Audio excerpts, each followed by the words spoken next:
Halo guys, perkenalkan nama saya Muhammad Diki Chandra dari kelas E reguler 2023 dengan NIM 3231212024. Nah, di sini saya akan membuat ataupun membuat suatu analisis dari dua foto yang berada di Dijilib yang berasal dari arsip RMJ Jerman. Nah, untuk mengetahui lanjutannya, mari lihat terus videonya. Oke, baiklah, di sini terdapat dua foto yang akan kita analisis. Foto yang pertama itu adalah ini tentang Gedung Maktab Islamiyah Tapanuli yang didirikan pada tahun 1918 tanggal 8 Maret. Dan foto yang kedua adalah sekolah taman siswa yang berada di Medan tahun 1925. Nah, ini adalah kondisi dari lantai 2. Nah, di sana itu terdapat tangga utama. Kemudian jika kita melihat ke sini, banyak terdapat foto-foto ataupun informasi yang terdapat di Dijilib. Nah, jika kita terus melihat ke sana, di sini terdapat foto-foto peninggalan dari arsip RMJ Jerman. Nah, di sini kita akan menganalisis dua foto. Nah, yang pertama itu adalah Gedung Maktab Islamiyah Tapanuli yang didirikan pada tanggal 8 Maret 1918.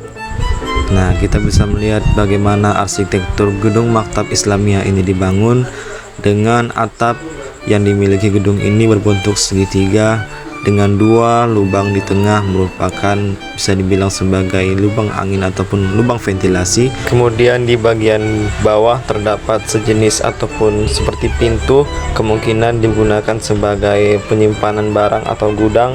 Dan juga kita bisa melihat bagaimana bangunan didirikan menggunakan bahan kayu ataupun papan dan mengikuti gaya arsitektur ciri khas kerajaan Melayu dengan memiliki renda-renda ataupun hiasan di bagian bawah atapnya. Bagian yang paling unik dari bangunan ini adalah bentuk seperti segitiga yang berada di tengah-tengah di bawah bangunan tersebut, yang di bagian paling bawah yang terdapat seperti pintu. Nah, di bagian ini sendiri menjadi ciri khas dari bangunan ini, dan juga bangunan ini sendiri seperti rumah panggung dengan daerah bawah memiliki penyangga di setiap sisinya. Bangunan ini sendiri digunakan untuk mengenyam pendidikan agama Islam, dan banyak juga tokoh-tokoh ataupun ulama-ulama penting yang lahir dari sekolah ini. Foto ini adalah Gedung Maktab Islamiyah Tapanuli Medan sekarang dan dialihfungsikan sebagai Museum Al-Wasliyah dan dirawat dengan baik dan diakui oleh pemerintah sebagai peninggalan ataupun cagar budaya yang ada di kota Medan. Foto berikutnya adalah foto Sekolah Taman Siswa Medan yang dibangun pada tahun 1925. Jika teman-teman mendengar nama Taman Siswa, mungkin teman-teman teringat seorang tokoh pahlawan yang sangat berjasa bagi Indonesia dan berperan penting dalam pendidikan di Indonesia, yakni Bapak Ki Hajar Dewantara. Nah, Taman Siswa sendiri ada di kota Medan pada tahun 1925. Jika kita lihat kembali bagaimana gaya arsitektur Sekolah Taman Siswa Medan ini, Sekolah Taman Siswa Medan ini sudah cukup modern dengan mengikuti gaya bangunan kolonial Belanda. Dengan bahan utama yang digunakan untuk membangun sekolah ini berupa batu bata dan juga semen. Kita bisa melihat kembali bagaimana desain dari bangunan ini. Terdapat dua pintu yang ada di tengah-tengah bangunan tersebut dengan diapit dua jendela, menjadikan sekolah tersebut terlihat modern dan lebih maju dibandingkan dengan sekolah-sekolah tradisional lainnya.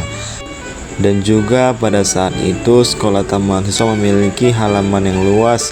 Itu bisa dilihat bagaimana dalam foto tersebut memiliki halaman yang luas dan beberapa tanaman-tanaman yang ada dalam foto tersebut. Dan kemudian sekolah tersebut sendiri memiliki warna putih. Itu bisa kita amati dengan jelas bagaimana dalam foto tersebut sekolah itu memiliki warna yang cerah dibandingkan foto-foto bangunan lainnya. Baiklah, mungkin cukup sekian yang bisa saya sampaikan. Terima kasih telah menonton video ini.